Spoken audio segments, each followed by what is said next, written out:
ধর্মনগরের দেওয়ানপাশা এলাকায় গাড়ি ও টুকটুকের সংঘর্ষে গুরুতর আহত 4 জন। 31শে জানুয়ারি বুধবার সকাল আনুমানিক 11টা নাগাদ উত্তর ত্রিপুরা জেলা সদর ধর্মনগর শহরের দেওয়ানপাশা এলাকায় একটি গাড়ি ও টুকটুকের সংঘর্ষে গুরুতর আহত হয় 4 জন।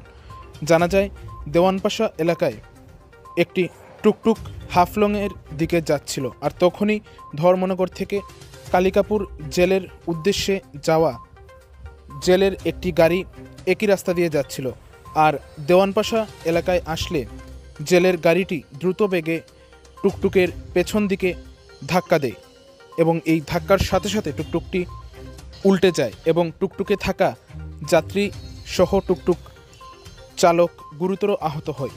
এই ঘটনার খবর পেয়ে ঘটনাস্থলে পরবর্তীতে ছুটে যায় ধর্মনগর দমকল বিভাগের কর্মীরা এবং সেখানে গিয়ে তারা আহতদের উদ্ধার করে ধর্মনগর জেলা হাসপাতালে নিয়ে যায় চিকিৎসার জন্য।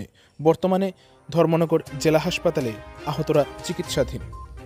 গাড়ির নাম্বার জানা যায় TR01J1012 এবং টুকটুকের নাম্বার TR05ER2294 এবং যারা আহত হয় তাদের নাম অশোক ভট্টাচার্য, বয়স 34 বছর, সীতা দেবনাথ, বয়স 53 বছর, সঞ্জুরানী নাথ, বয়স 42 বছর এবং রানুবালা নাথ, বয়স 55 বছর।